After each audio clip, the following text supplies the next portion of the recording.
તપેલા dying પર પાલિકાની કાર્યવાહીથી લોકો બેરોજગાર બન્યા। સુરતના લિંબાયત ઝોન દ્વારા આ વિસ્તારમાં આવેલ મંગલા પાર્ક, મહાપ્રભુનગર, ગોવિંદનગર, રતનજી નગર સોસાયટીઓમાં તપેલા ડાઈંગ પર પાલિકાની કાર્યવાહીથી લોકો બેરોજગાર બન્યા છે। સુરતના લિંબાયત ઝોન વિસ્તારમાં મંગલા પાર્ક, મહાપ્રભુનગર, ગોવિંદનગર, રતનજી નગર સોસાયટીઓમાં 100 જેટલા તપેલા ડાઈંગ સીલ કરવામાં આવ્યા। લિંબાયત વિસ્તારમાં આ કામ સાથે 15,000 લોકો લગભગ સંકળાયેલા છે। વર્ષોથી ચાલતી તપેલા ડાઈંગને કોઈપણ જાતના નોટિસ વગર સીલ મારતા તપેલા ડાઈંગના લોકો લિંબાયત ઝોન દોડી આવ્યા હતા। લોકોને રોજીરોટી કામ વગર હેરાનગતિનો વારો આવ્યો, જેથી સોસાયટીના રહીશો અને એસોસિએશન દ્વારા ખાસ અપીલ કરી રજૂઆત કરવામાં આવી છે। જે સીલ ખોલવામાં આવે તો તપેલા ડાઈંગ દ્વારા બાહેંધરી લખી દિવાળી સુધી આ કામને ચાલુ રાખવામાં આવે, જેથી લોકોને રાહત મળી શકે છે। પ્રણામ સંદેશ ન્યૂઝ સુરત। બોલો, આપણું નામ?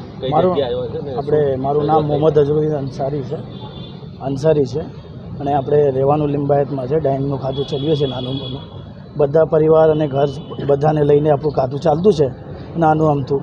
એમાં એવું હતું કે મહાપ્રભુ આપણે મંગલા પાર્કમાં એકવાર ટ્રકવાળાના કારણે એ ડ્રેનેજ લાઈન ધસાઈ ગયું હતું, એનું બધું ભાર આપણે ડાઈંગવાળા ઉપર આપી નાખી ગયા। એમાં એસએમસીવાળા કામ કરતા હતા, પાણી વહેતું હતું, એ બધા જોતા હતા। કામ ચાલુ હતું, એના વચમાં જ ટીવીવાળા જોડે વાત કરીને કંઈ વિડીયો બનાવીને આપી દીધું અને એમાં ફસાઈ અમે બધા ડાઈંગવાળાને કરાવી દીધું। શું રજૂઆત લઈને આવ્યા? રજૂઆત એવું હતી કે ભાઈ કીધા વગર સીલ મારે છે। એમાં એવું કંઈ અગ્રિમ નોટિસ આપી દેતા કે બતાવી દેતા કે અમે કાલે સીલ મારવાના છે, કે કંઈ પ્રોબ્લેમ હોત તો અમને કહી દેતા કે ભાઈ પ્રોબ્લેમ થાય છે, તમે થોડુંક વાર માટે ડાઈંગ બંધ કરી નાખો કે અમારે ગટર લાઇનનું કામ કરી શકીએ। એ કીધા વગર ડાયરેક્ટ જ કીધું નહીં અને ડાયરેક્ટ જ આવીને સીલ મારવાનું ચાલુ કરી દીધું। રોજી પર કેટલું ફરક? રોજી પર એવું છે કે આપણે જેટલા બધા છે ઘર પરિવાર નાના અમથા મતલબ કે ગામથી આવેલા છે બધા, ત્યાં જ રહેવાનું છે, ત્યાં જ ખાવાનું છે, ત્યાં જ કામ કરવાનું છે। અમે અત્યારે તો ઘણા બધા લોકો છે, આખો એને 4-5 એરિયો ઘેરાયેલો છે અને હમણાં સીલ ચાલુ જ છે, સીલ મારવાનું ચાલુ જ છે। હમણાં તો મટકાવાલી ગલી અને આપણે મંગલા પાર્ક એ બધી જગ્યાએ ચાલતું છે, હમણાં લિંબાયતમાં વધારે પડતું ચાલતું છે। પણ એમાં એવું હતું કે કંઈ કહીને આવતે કે કંઈ કરીને આવતે ને તો આપણને સમજાય કે ભાઈ કીધું છે તો બંધ કરી દઈએ। લિંબાયત ઝોનના અધિકારીને તમે રજૂઆત કરી, શું જવાબ મળ્યું છે? એમાં જવાબમાં એવું છે કે કંઈ માનવા માટે તૈયાર નથી।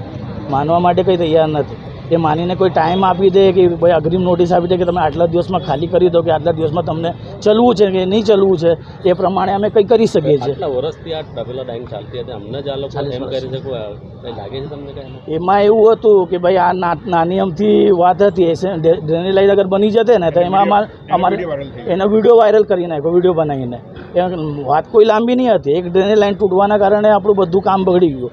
એમાં એસએમસીવાળા કામ કરતા જ હતા, એમાં એક માણસે વિડીયો બનાવીને વાયરલ કરી નાખ્યો, પણ ડાઈંગવાળા જેના પાણી વહે છે એ લોકોને કંઈ કહેવું જોઈએ, અગ્રિમ નોટિસ આપવું જોઈએ કે ભાઈ હા। અને એમાં રજૂઆત એવું છે કે ભાઈ ખોલી નાખો, એમને થોડુંક ટાઈમ આપે કે ભાઈ આટલા દિવસ સુધી ચલવો કે તમે એટલા દિવસમાં તમે તમારો વારો કરી લો। તો અમે ઘર પરિવાર લઈને બેસેલા છે અહીંયા, ઘર પરિવાર। મારું નામ કેસરી પીડિત હતા। કેશરભાઈ, શું રજૂઆત લઈને આવ્યા છે અને કોણ લોકો છે? અહીંયા તપેલા ડાઈંગ એસોસિએશનના લિંબાયત ઝોનના તમામ તપેલા ડાઈંગના આગેવાનો અને કારખાનેદારો અહીંયા આવેલા છે। અહીંયા કોર્પોરેશને જે સીલિંગનું કામ ચાલુ કર્યું છે, તો અમારી એમને એટલી જ વિનંતી હતી કે ભાઈ દિવાળી સુધીનું ટાઈમ આપીને આ લોકોને નોટિસ આપતે તો આ લોકોને રોજીરોટીનો પ્રશ્ન નડતે નહીં। અને અહીંયા જે ડાઈંગને એક કારખાનામાં કમસે કમ 10 થી 20 કારીગરો છે, એના અંદાજે તમે ગણી લો કે કેટલા બધા લોકોને રોજીરોટીની અસર પડી રહી છે, જે બિલકુલ ગેરવ્યાજબી છે। તેના માટે અમારી તંત્ર અને પ્રશાસનને ખાસ અપીલ છે કે આ લોકોને દિવાળી સુધીનો ટાઈમ આપો અને બાંહેધરી લખીને સીલ ખોલવાની કાર્યવાહી કરવામાં આવે, એવી અમારી રજૂઆત છે। ઘણા વર્ષોથી આ તપેલા ડાઈંગ ચાલે છે, શું આમાં કંઈ રાજકારણ લાગે છે? 15-20 વર્ષથી વિસ્તારમાં ડાઈંગનું કામ ચાલે છે, તપેલા ડાઈંગનું, અને આ હોમ મેડ ઉદ્યોગ છે, ગૃહ ઉદ્યોગ ગણવામાં આવે છે આને। અને અત્યાર સુધી કોઈ કારીગરને કે કોઈને પણ કોઈ પણ પ્રકારની મુશ્કેલી પડી નથી। મતલબ